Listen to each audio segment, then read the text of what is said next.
J'ai l'honneur et le bonheur d'accueillir l'actrice et réalisatrice de The Beaver, dont c'est la première sélection officielle à Cannes comme réalisatrice. C'était il y a quelques semaines à Cannes. Jodie Foster donne une conférence de presse pour la sortie de son dernier film. Voici la première question qu'on lui pose. Vous avez choisi Mel Gibson dans le premier rôle. Or, ces dernières années ont été difficiles pour lui à Hollywood. N'avez-vous pas peur que son comportement nuise au film? Et la quasi-totalité des questions porteront sur Mel Gibson le scandaleux. La presse cherche à comprendre pourquoi l'actrice le soutient depuis 17 ans malgré les accusations de violence et d'antisémitisme dont il est l'objet. Ce n'est pas à moi d'expliquer son comportement. Il n'y a que lui qui peut le faire. Alors pourquoi Jodie Foster n'a-t-elle jamais lâché Mel Gibson? Comment l'actrice a-t-elle pris tous les risques pour réhabiliter celui qu'Hollywood méprise? Je donnerai ma vie. Il fait partie de ma famille. Voici l'histoire d'une amitié qui a traversé toutes les polémiques. C'était comment de travailler avec Jodie Foster?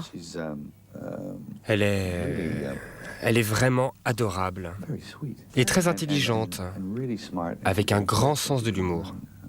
Elle est formidable. J'ai aimé travailler avec elle, je l'adore. C'était il y a 17 ans, Mel Gibson est en pleine promotion de son western Maverick. Pour la première fois, il partage l'affiche avec Jodie Foster. Il y a visiblement une connivence entre Mel Gibson et vous qui n'a pas l'air d'être feinte. Enfin, pour moi, c'est pas du cinéma, je pense pas. En tout cas, non, c'est un homme adorable. Je dois dire, jamais de ma vie, y inclut les films que j'ai faits, enfin moi en tant que réalisateur, j'ai jamais eu un tournage comme ça, aussi merveilleux. D'ailleurs, j'avais déjà de la nostalgie avant même de le terminer. Pendant la promo de Maverick, Mel Gibson et Jodie Foster passent leur temps à se lancer des fleurs l'un à l'autre par conférence de presse interposée.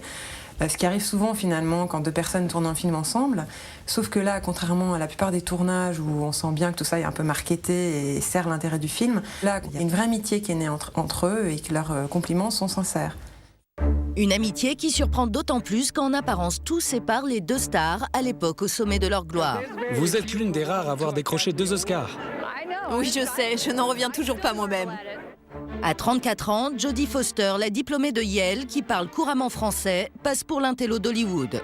Mel Gibson, lui, est estampillé roi des films d'action grand public qui doit beaucoup à sa plastique avantageuse. Ça fait quoi d'être élu l'homme le plus sexy au monde? Je sais pas, j'étais pas là quand c'est sorti.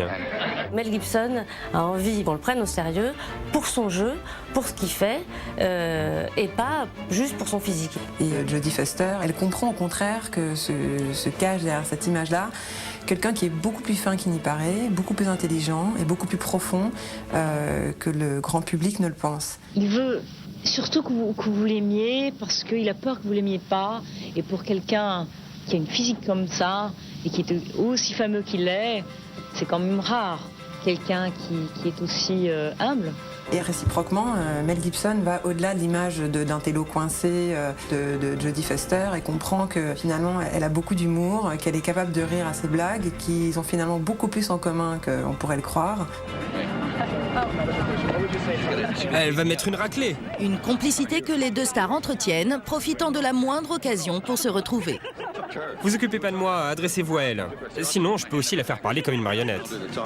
Comme ici, 1 an après Maverick, lors de l'avant-première de Braveheart, un film que Mel Gibson a produit, réalisé et a interprété, le projet le plus ambitieux de l'acteur qui va trouver en Jodie Foster son meilleur soutien. À quoi je m'attends? Je m'attends à un film merveilleux et surtout un film sincère et vrai, à l'image de mon ami Mel. À l'époque, ce sont tous les deux de superstars qui ont un agenda très chargé, mais malgré tout, ils gardent un lien. Ils s'arrangent pour se donner des nouvelles régulièrement, ils se téléphonent.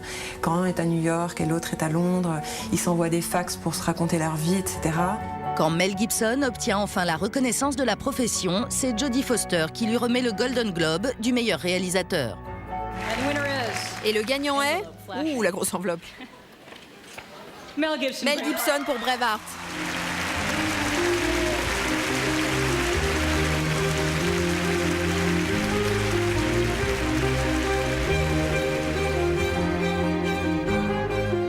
Merci. Et si quelques semaines plus tard, l'actrice ne peut pas assister en personne au triomphe de son amie aux Oscars, elle est présente à sa façon. Pouvez-vous nous dire comment vous avez choisi votre costume pour ce soir? En fait, il a été fait sur mesure, pour moi, par Monsieur Armani. La broche, c'est un cadeau de ma femme. Et mon porte-bonheur, c'est Jodie Foster qui me l'a offert. D'ailleurs, j'ai un autre porte-bonheur, mais je préfère ne pas vous le montrer.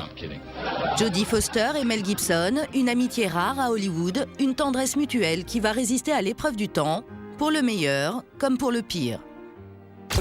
C'est le dernier scandale à Hollywood. Mel Gibson arrêté au volant complètement saoul et comme si ça ne suffisait pas, il a aggravé son cas. C'est ici que l'acteur a été arrêté pour conduite en état d'ivresse et a ensuite proféré des insultes antisémites à l'égard du policier qui l'a arrêté. Ce n'est pas la première fois que Mel Gibson est accusé d'antisémitisme. Son film La Passion du Christ avait déjà fait polémique à l'époque auprès de la communauté juive.